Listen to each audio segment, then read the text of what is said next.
Hey everyone, good morning, welcome to my channel. আমি মুন, আর আশা করব তোমরা সবাই ভালো আছো, সুস্থ আছো। আমিও ভালো আছি। আজকে হচ্ছে 16th মে আর এখন বাজে 8:30। এখন থেকে আমার ব্লগটাকে স্টার্ট করলাম।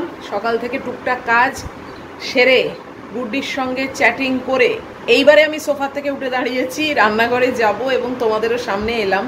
এখন রুটিনটা একটু আমার পাল্টেই গেছে বলতে পারো, কেননা গুড্ডির সঙ্গে মানে চ্যাটিং করা বা কথা বলাটা আমার কাছে এখন প্রায়োরিটি হয়ে গেছে। আর তারপরে তোমাদের সঙ্গে থাকা বা ব্লগিং করাটাও আমার একটা ভালোবাসার জায়গা। তো ওই আর কি, দুটোকে একটু এদিক সেদিক করে নিতে হচ্ছে। সকালবেলা যে আমি মানে তোমাদের সঙ্গে থাকি না তাও না, আগের ব্লগেই আমি অনেক সকাল থেকেই তোমাদের সঙ্গে ছিলাম, আবার আজকে ঠিক হলো না। তো আজকে আবার বাপি খুব তাড়াতাড়ি এসে গেছে, 7:05 মধ্যে এসে গেছে। তো আজকে অনেকটাই তাড়াতাড়ি সব কিছু সেরে আর বসেছিলাম ওর সঙ্গে একটু গল্প করতে। তো ও এবার ঘুমোতে চলে গেল আর আমি এবারে কাজে লেগে পড়বো। তাই ভাবলাম যে না, তোমাদেরকে সঙ্গে নিয়েই এবার চালাই। সব সময় সবাই সঙ্গে থাকলে ভালোই লাগে, বুঝেছো তো। সকাল থেকে গুড্ডি ছিল আর এখন তোমরা থাকবে, তো ওই আর কি, এইভাবেই কাটিয়ে দিচ্ছি দিনগুলো। আর কমেন্ট কমেন্ট কমেন্ট, বাপরে বাপ, এত মানুষের জেলাসি, এত মানুষের নাক গলানো, এসবের শেষ নেই, বুঝেছো তো। মানে তোমরা যারা সত্যি আমাকে ভালোবাসো তাদের কমেন্ট একরকম, আর কিছু মানুষ আছে সেই মানে নাম্বারটা খুবই নগণ্য, খুবই সামান্য, কিন্তু তাও তার মধ্যে কয়েকজন আছে এত জেলাসি এবং এত মানে চর্চা করার অভ্যেস। মানে আমি সত্যি মানে অবাক হয়ে যাচ্ছি যে মানুষের এত টাইমও আছে। এবং আমরা ভ্লগ দেখি কি একটা এন্টারটেনমেন্টের জন্য ভ্লগ দেখলাম, যেটা স্ক্রিনে আসছে সেই স্ক্রিনের টুকুই দেখলাম, দেখে পাল্টে দিলাম, আরেকজনেরটা দেখলাম, কিন্তু সেইটা নিয়ে আমি চর্চা করতে বসবো। তার ভেতরের গল্প যেটা স্ক্রিনে দেখতে পাচ্ছি না সেটা নিয়ে কমেন্ট করব, সেটাকে জানতে চাইবো, সেটা টেনে টেনে বার করব। এইগুলো কারা এরা, মানে কি টাইপের সব মানুষজন কে জানে। মানে আমি এইগুলোতে ঠিক মানে হ্যাবিচুয়েটেডও নই আর পছন্দও করি না। তো ওই জন্যে মানে এখন কমেন্ট বক্সটা খুললেই একটা বিরক্তি এসে যায় যে এত এত জানার ইচ্ছে, এত কৌতূহল। আমি বুঝতেই পারি না যে যারা আমাকে এখনো চেনোই না, যারা আমার সঙ্গে একদম গোড়ার থেকে আছো, আমি তাদের কথা বলছি না, বাট যারা নতুন আসছো, আমাকে চেনো না, কিছুই না, এত কৌতূহল আসেই বা কী করে। যেটা অনস্ক্রিন দেখতে পাচ্ছ সেটা দেখো, সেটা নিয়ে যদি কিছু বক্তব্য থাকে বলো। যেরকম অনেকে বলে আমি নাইটি পরে কেন ব্লগ করছি, ঠিক আছে, ওই কমেন্টটা অ্যাকসেপ্টেবল, সেটা তার মতামত জানিয়েছে, আমিও আমার মতামত জানিয়ে তাকে সলিউশন দিয়ে দিয়েছি, ভাই দেখো না, পাল্টে দাও। যখন চোখে দেখে জিনিসটা ভালো লাগছে না, আমি কেন সেটাকে দেখা কন্টিনিউ করব, আর কেনই বা তাকে আবার চেঞ্জ করার চেষ্টা করব কমেন্ট দিয়ে, তাই না? যে যেটা করছে, যে যেভাবে চলছে, যার লাইফস্টাইল যেরম, যার পার্সোনাল লাইফ যেরম থাকুক না, সেটাই চলুক না। কেউ তো আমরা কারুকে চিনি না, তাই না? তো কারুকে পাল্টে দেওয়ার অধিকারও তো আমাদের নেই। আমরা দেখছি, সে যা দেখাচ্ছে আমরা দেখছি, দেখলাম, ঠিক আছে, হয়ে গেল, পরের আরেকজনের ব্লগে চলে গেলাম, সেখানে আবার দেখলাম, ভালো লাগলো, দেখলাম, ভালো লাগলো না, কন্টিনিউ করলাম না, মাঝপথে বন্ধ করে দিলাম। এটাই তো ভাই বুঝি আমি। কিন্তু না না, তা তো হবে না, ভেতর থেকে টেনে টেনে বার করতে হবে, একে দেখাও, ওকে দেখাও, এর এই হয়েছে, ওর এই হয়েছে। একজন কালকে কমেন্ট দিয়েছে, দেখলাম যে সোশ্যাল মিডিয়ায় এসেছো তুমি, পার্সোনাল লাইফ বলতে বসেছো, এদিকে জিজ্ঞেস করলেই দোষ। পার্সোনাল লাইফ তো আমি কিছু বলতে বসিনি। মানে কোন পার্সোনাল লাইফ নিয়ে আমি কথা বলতে বসেছি? যেটা স্ক্রিনে দেখাচ্ছি সেটাই তো আমার কন্টেন্ট, সেটা নিয়েই তো তোমরা কমেন্ট করবে, বা সেটা নিয়েই তোমরা তোমাদের যেটা বক্তি সেটা প্রকাশ করবে, যেটা স্ক্রিনের বাইরে আছে। আর আমি তো বুঝতে পারি না এর বেশি জেনেই বা কি ফায়দা। শুধু কিউরিসিটি, শুধু গল্প, কেন গল্পের খোরাক কি পাওয়া যাচ্ছে না ভাই? এই আশেপাশে কলকাতা শহরেও তো অনেক কেস চলছে। মানুষের জিনিস নিয়ে এত কৌতূহল, বাপরে বাপ, মানে কাজকর্ম কি নেই কারুর যে এত একজনের ব্যাপার নিয়ে এত কৌতূহল? আমার তো টাইমই হয় না, আমি তো একা আছি বলো, আমার তো মানে সেরকম সংসারে যে বিশাল কাজকর্ম আছে তাও না, নিজের জন্য অল্প একটু যা হোক করি আর ম্যাগিটার জন্য করি, বাস, এটা ছাড়া আমার এখন আর কাজকর্ম অনেক কমে গেছে। তো আমি কি নিজেকে এনগেজ রাখছি কিছু প্রোডাক্টিভ কাজ করতে। এই শাড়িটা দিয়ে গেছে, তাতে ফ্যাব্রিক করছি, শাড়িটা যেই শেষ হয়ে যাবে তারপরে আমি কিছু ব্যাগ অর্ডার করেছি নিজেই, কারণ অর্ডার নয়, আমি নিজেই কিছু ব্যাগ অর্ডার করেছি, সেটা এলে তোমাদের দেখাবো অ্যামাজন থেকে, তার উপরে আমি কিছু কাজ করব। তো এইভাবে নিজেকে আমি ব্যস্ত রেখেছি। তো এর মধ্যে যদি একজন দুজন তিনজনের আমি ব্লগ দেখার সময় পাই, আমার কোনো হেডেক নেই, সে কি পড়লো, সে কি করলো, তার পেছনে কে আছে, তার ওদিকে কে আছে, এত মাথা ঘামানোর তো আমার দরকার নেই, আমার টাইমও নেই। সময় মানে অঢেল সময় থাকলে তখনই মানুষ এইসব নিয়ে না পরনিন্দা পরচর্চা করতে বসে। এই হ্যাবিটটা প্রচণ্ড খারাপ। যার জীবনে যেটা হচ্ছে সেটা হোক না।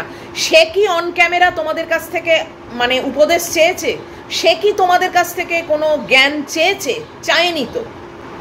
যাই হোক, আর আমাকে প্রচুর প্রচুর তোমরা সাপোর্টও করো। আমি সবাইকে এই ক্যাটেগরিতে ফেলছি না, বেশিরভাগ মানুষই যারা আমাকে ভালোবাসো, আমাকে সাপোর্ট করো, মানে তাদের জন্যই আমি বলবো যে সত্যি মানে এইরকমই সবার হওয়া উচিত, এরকমই সবার হওয়া উচিত।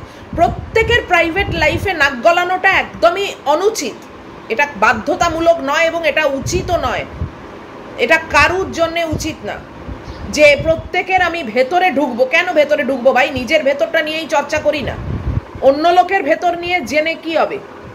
শুধু গসিপ, একটা খোরাক, দেখি তো, শুনি তো, কি হলো, এই হলো, কেন, কি দরকার, কি? আমার খারাপ হলেও তো সত্যি তোমাদের কিচ্ছু এসে যাবে না, শুধু একটু উহা করা ছাড়া। আর আমার কিছু ভালো হলেও তোমাদের কোনো লাভ হবে না, শুধু চোখে দেখা ছাড়া। তো তাহলে কি দরকারটা কি, তাই না? কি দরকার? যার যা হচ্ছে হোক না। যাই হোক, সকালবেলায় অনেক কথা বলে ফেললাম, এটা আমি যে রাগ করেছি তা না, বাট হ্যাঁ আমারও অভিযোগ আছে, তাই জন্যই সেটা উগরে দিলাম, আর কিছুই না। এবং এটা উগরে দিলাম, যারা আমাকে ভালোবাসো তারা আমি জানি এটা বুঝবে। এখন সত্যি আমার মানে ফালতু কমেন্ট এলে ব্লক দিয়ে দেওয়া ছাড়া কোনো উপায় নেই। এবং এই পরামর্শটা আমাকে অনেকে দিচ্ছে যে তুমি জাস্ট ব্লক দিয়ে দাও, এদেরকে তোমার চ্যানেলে রাখার কোনো মানেই হয় না।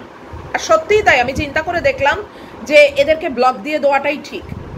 এদের অতিরিক্ত মানে অন্যের ব্যাপারে নাক গলানো, সবারই তো নিজের কাজকর্ম আছে, তাই না? নিজের কাজকর্ম নিয়েই থাকুক না।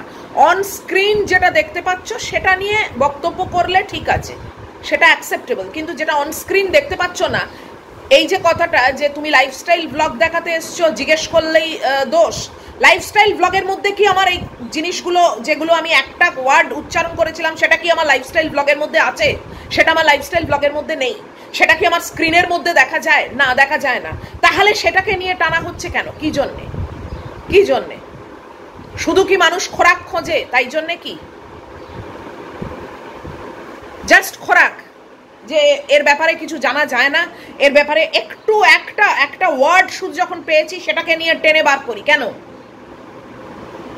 কই আমার তো ইন্টারেস্ট নেই। আমি হোয়াটসঅ্যাপে, আমার কাছে প্রায় 85 to 87 জন আমার সঙ্গে হোয়াটসঅ্যাপে লিঙ্কড আছে। আমি কোনো জন্মে কোনো দিন কেউ বলতে পারবে না যে কারুর পার্সোনাল ব্যাপার নিয়ে জিজ্ঞেস করি। জাস্ট এমনি ক্যাজুয়াল কথাবার্তা হয়, এই জিনিসপত্রের কথা, এই রোদ্দুরের কথা, গরমের কথা, রান্নাবান্নার কথা, খুব ক্যাজুয়াল কথা হয়। কারুর কোনো ব্যাপার নিয়ে আমি কোনো নাক গলাই না, এবং তারাও কিন্তু করে না। যারা আমার সঙ্গে হোয়াটসঅ্যাপে আছে তারা কেউ আমার ব্যাপার নিয়ে নাক গলায় না, এবং তারাই আমাকে আরো পরামর্শ দিচ্ছে যে তুমি জাস্ট ব্লক দাও। অদ্ভুত ব্যাপার ভাই, কেন এত কিউরিসিটি? কেন? নিজেদের কি সব ব্যাপার সেট আছে যে নিজেদেরটা আর কিছু নেই মাথা ঘামানোর, তাই এখন অন্যের ব্যাপার নিয়ে মাথা ঘামাতে চলেছি? আমি তো একদম সাধারণভাবে জীবন কাটাচ্ছি, একদম ন্যাচারাল একটা ব্লগ দিই, তারপরে কেন আমাকে নিয়ে এত টানাটানি? যাই হোক, অনেক কথা বলে ফেললাম। এইসব কথাগুলো বলতে গেলে আর মানে কিছু বলতেই হয়। অনেকেই বলো তোমরা যে তুমি ইগনোর করে দাও। ইগনোরই আমি করি, জানো তো, ইগনোরই আমি করি। কিন্তু কিছু কিছু সময় না বলাটাও প্রয়োজন আছে বলে মনে হয় আমার, কিছু সময় বলাটাও প্রয়োজন আছে বলে আমার মনে হয়। যাই হোক, তবে বেশিরভাগ জনই আমাকে ভালোবাসো, বেশিরভাগ জনের জন্যেই আমি আজকে ব্লগ করছি। তো মানে ভালো মানুষটাই বেশি আমার পরিবারে, একটা ভালো পরিবার নিয়েই তো মানে চলতে চাই, একটা ভালো পরিবারই গড়তে চাই। তার মধ্যে উৎকটাং দু একটা এদিক ওদিক থেকে এসে হাজির হয়, কোথা থেকে জোটে কে জানে। যাক গে, চলো এবার রান্নাঘরে যাই, রান্না বান্না করি। আর আমি এখন গিয়ে ম্যাগির মাংস টাংসগুলো সব ঠিক করব। কাউন্টার টপের ওপর সব মানে ফেলা আছে, পড়ে আছে আর কি, জানোই তো। বিউলির ডাল, আলু ভাতে আর ডিম সেদ্ধটা আমার কুকারে আছে, সেটা হয়ে গেছে। তো এই সবগুলো যখন করছি তখন গুড্ডি তোমাদের জন্য ওর নেবারহুডের আবার একটা পোর্শন ভিডিও করে পাঠিয়েছে, সেটা তোমরা এনজয় করো, দেখো। আর ততক্ষণে আমি একটু রান্নাঘরটা ঠিক করে নিই। সেই মেয়েটা সেখানে গিয়েও তোমাদের জন্য ভিডিও করে পাঠাচ্ছে, তার তো কিছু এসে যায় না। সে ব্লগিং পছন্দও করে না, সে ভিডিওতে আসেও না, কিন্তু সে মানে তোমরা যাতে একটু দেখতে পাও, একটু ভালো লাগে তোমাদের, তার জন্য সে আমাকে ভিডিও করে পাঠাচ্ছে। আর লোকেদের কি ভাষা, লোকেদের কি কিউরিসিটি, লোকেদের কি টেনে টেনে বার করার ধান্দা, লজ্জাও করে না, সত্যি অদ্ভুত লাগে এইসব কিছু পাবলিকের জন্যে। যাই হোক, চলো, চলে এসেছি রান্নাঘরে। এখন আমি ওটা অ্যাড করে দিচ্ছি, গুড্ডির পাঠানো ভিডিওটা, তোমরা ওটা দেখতে থাকো, আমি কাজগুলো সেরে নিয়ে আবার আসছি। এই যে গুড্ডি নতুন একটা ভিডিওর ক্লিপিং পাঠিয়েছে, সেটা তোমাদের সঙ্গে শেয়ার করে দিলাম। পুরো রেসিডেন্সিয়াল এলাকা দেখো, শুধু বাড়ি বাড়ি বাড়ি, আর একদম নিস্তব্ধ, তবে ভেরি ওয়েল মেনটেন্ড, একদম মানে পরিষ্কার পরিচ্ছন্ন, চুপচাপ একেবারে দেখো সাজানো।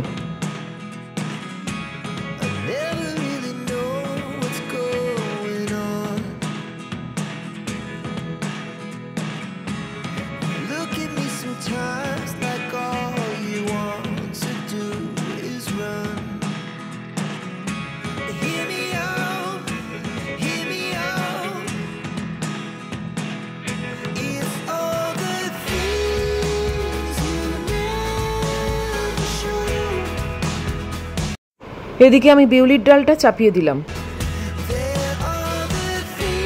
গরমে পুরো পচতে যাচ্ছি জানো, প্রচন্ড গরম হচ্ছে, বাপরে বাপ, আবার সেই সেম গরম পড়েছে।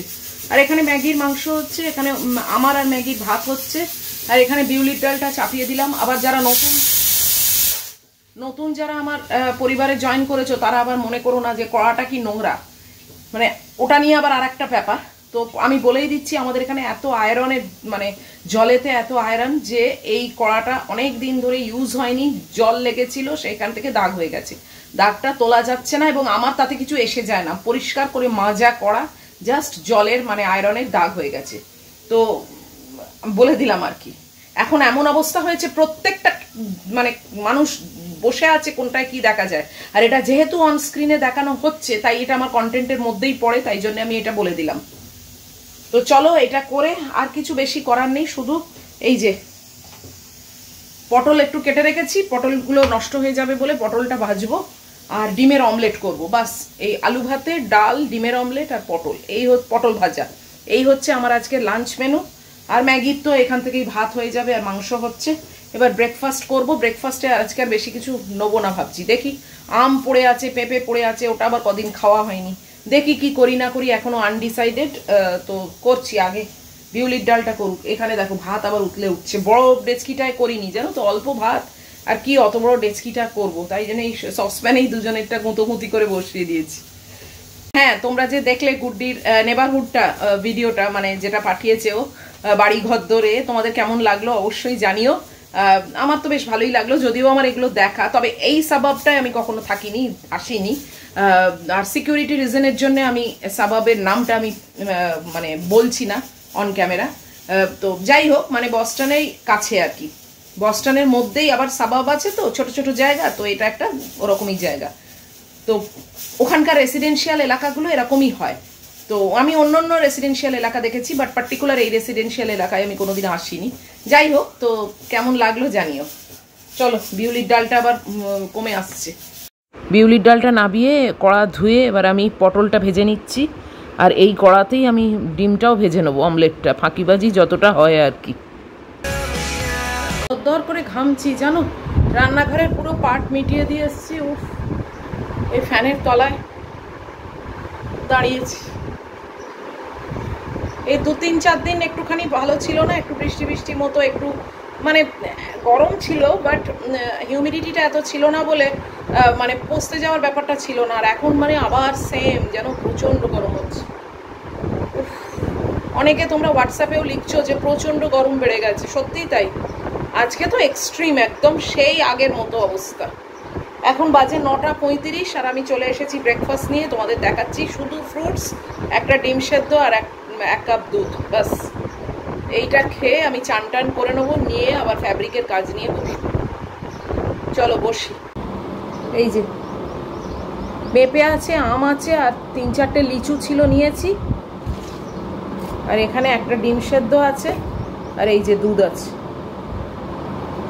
এই হচ্ছে আজকে আমার ব্রেকফাস্ট। চুলটা না, ঝুঁটিটা খুলে রাখতে পারছি না জানো, এত গরম, বাপরে বাপ।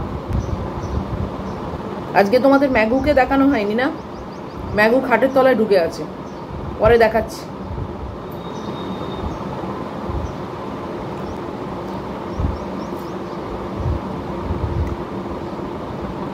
যাকে চলো খেয়ে নিই। আমটা একটু টক, স্লাইট। খেয়ে দিয়ে চান টান করে তারপর আবার আসছি। 10:25 বাজে, চান টান করে বেরিয়ে এসেছি, আর এসেছি বারান্দায়। এখন নেক্সট কাজ হচ্ছে ম্যাগুর খাবার ঠিক করব, আর আমি একটু ফ্যাব্রিকের কাজ করতে বসবো।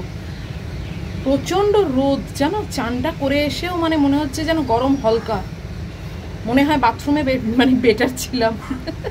কালকে দেখি, কাল কি পরশুর মধ্যে ম্যাগুটাকে একবার চান করিয়ে দেবো আবার। এখন তো আগে চান করিয়ে ছেড়ে দিতাম, গুড্ডি পুরো গাটা মোছানো টোছানোর দায়িত্ব পালন করতো। এখন তো আর তা না, এখন মানে আমাকে পুরো ভিজে অবস্থায় বাইরে গিয়ে ওর গাটা মুছিয়ে দিয়ে আবার বাথরুমে এসে চান করতে হবে। কি করা যাবে বলো, যখন যেরকম পরিস্থিতি তখন তো সেরকমই মানে কাজ করতে হবে। উফ, তোমাদের একবার বাইরেটা দেখাই, কি গরম আর কি রোদ।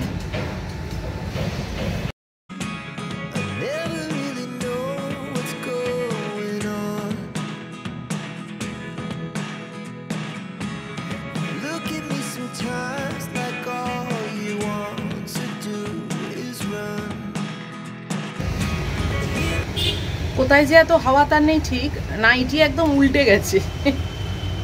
আমি তো কিছু হাওয়া দেখতে পাচ্ছি না। কি গরম দেখেছো, কি রোদ, রোদের তেজ, বাপরে বাপ। এখানে দাঁড়ানোও যাচ্ছে না।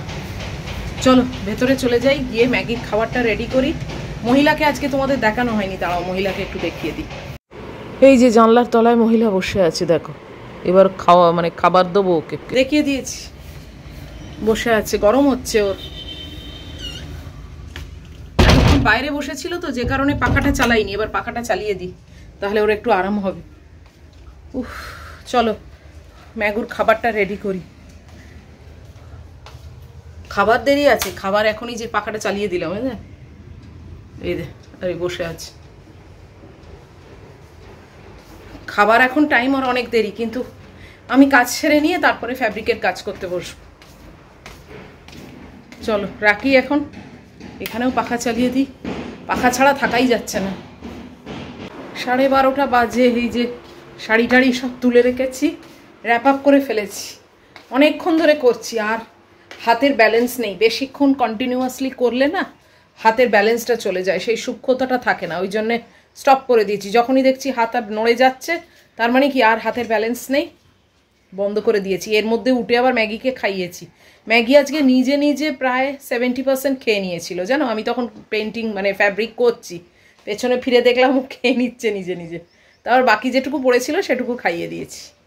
তারপর আবার হাত ধুয়ে আবার বসেছিলাম। এইবারে এলাম কাপড় জামাগুলো তুলবো, তুলে একটু রেস্ট নেবো, তারপরে খাবো। এত কাজ মানে ফ্যাব্রিকের কাজ টাজ করে না, মানে কনসেন্ট্রেট করে তারপরে আর সঙ্গে সঙ্গে খেতে ইচ্ছে করে না, একটু বসবো। আগে চলো কাপড় জামাগুলো তুলে নি, বাইরে কি হালকা, বাপরে বাপ।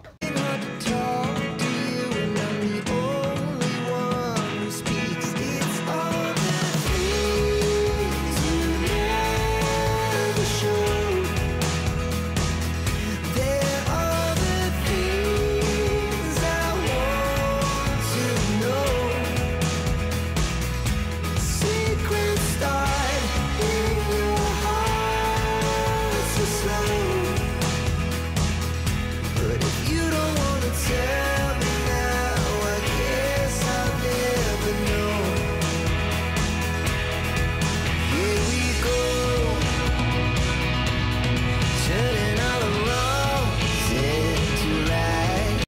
ভেতরটা পুরো দেখো পর্দা টর্দা ফেলে আমার ঘরটা অন্ধকার করে ফ্যান চালিয়ে দিয়েছি। ম্যাগু এখানে শুয়ে আছে খাটের তলায় ঢুকে, ওর জন্য কমফোর্টেবল করে দিলাম জায়গাটা। অন্ধকার হয়ে থাকলে না তবু অতটা গরম পড়ে না।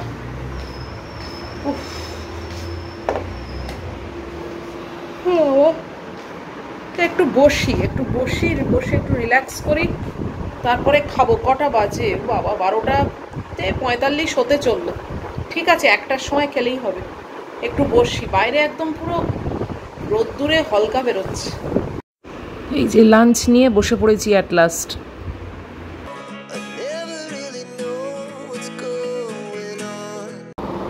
কিছুই করছিলাম না জানো তো, জাস্ট মোবাইল সার্ফিং করছিলাম, মানে নেট সার্ফিং করতে করতে দেখছি 1:15 বেজে গেছে। তখন আবার ধড়মড়িয়ে উঠেছি যে আরে খেতে হবে তো।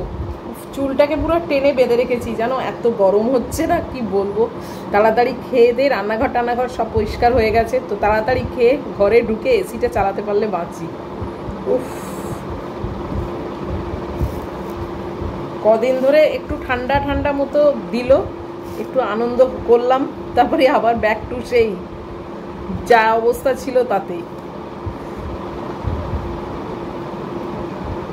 পনিরটাকে ভেজে নিয়ে খাই জানো, কেননা পনির খাওয়াটা খুব দরকার। এক একজন তোমরা বলছো তুমি ভাত খাওয়া ছেড়ো না, না ভাত খাওয়া ছাড়িনি, ভাতকে ছাড়ছে। তবে আমার আবার ওরকম অবস্থাও না যে সেই বাঙালি বলে একেবারে ভাতে মাছে থাকতে হবে। মাছ তো একেবারেই খাই না, আর একেবারে সেই সবসময় ভাতের ওপরেই থাকতে হবে সেটাও আমার কাছে কোনো ব্যাপার না। তাই জন্য মিলিয়ে মিশিয়ে খাচ্ছি, রুটিও খাই আবার ভাতও খাই আবার কিছুই খাই না। আর অনেকে দেখছি কমেন্ট বক্সে লিখেছো ভেজিটেবল স্টুটা শেয়ার করবার জন্য। কিচ্ছু না, যত রকম ভেজিটেবল পারবে সেইগুলোকে দিয়ে জল দিয়ে কুকারে বসিয়ে দেবে, নুন আর গোলমরিচের গুঁড়ো দিয়ে, বাস, আর একটু বাটার, আর লাস্টে একটুখানি কর্নফ্লাওয়ার গুলে ওতে দিতে পারো। তাহলে কি হবে, ওই যে গ্রেভির যে মানে থিকনেসটা ওটা একটুখানি থকথকে টাইপের হবে। ওটা নাও দিতে পারো, ওটা অপশনাল। আমি কালকে করেছিলাম, যেটা কাল না কবে খেলাম, দিইনি। আর ভেজিটেবল স্টু এর মধ্যে যদি চিকেন দাও তাহলে আর এই ঢ্যাঁড়সটা দিও না, ঢ্যাঁড়সটা দিলে আর চিকেন চলে না। আমার পনির এরকম ভেজে খেতে খুব ভালো লাগে, আমার পনির খুব ভালোবাসি, ভাজা হোক তরকারি হোক যাই হোক। আবার তরকারি কে করে বলো, ওই জন্য শর্টকাটে ভেজে নিয়েছি। যাকে চলো খাওয়া দাওয়া সেরে, আর কিছু কাজ নেই, এবার শটাং চলে যাবো বেডে, কিছুটা ঘুমোবো, তারপর গুড্ডির আবার সকাল হয়ে গেলে আমার সঙ্গে একটু চ্যাটিং করবে, তারপরে উঠবো। মানে আমি ঘর থেকে বেরোই তখন প্রায় 6:45। তো আজকের মতো ভিডিওটা শেষ করে দিই। যদি আজকের ভিডিও ভালো লাগে, যদি গুড্ডি যে ক্লিপিংটা পাঠিয়েছে বাড়িঘর ধরে সেটা যদি ভালো লাগে, তাহলে প্লিজ একটা লাইক শেয়ার কমেন্ট আর সাবস্ক্রাইব করে দিও। আর হ্যাঁ, অনেকে বলছো চশমা পরে আমাকে প্রফেসর লাগছে, হেড দিদিমণি লাগছে, জঘন্য লাগছে জানি আমি। যাই হোক, দেখলাম একবার চশমা পরে ভিডিও করে মানে থাম্বনেল দিয়ে কেমন লাগে। তো দেখা হচ্ছে তোমাদের সঙ্গে আবার পরের ভিডিও। টিল দেন তোমরা খুব ভালো থাকবে, সাবধানে থাকবে, লাভ ইউ অল।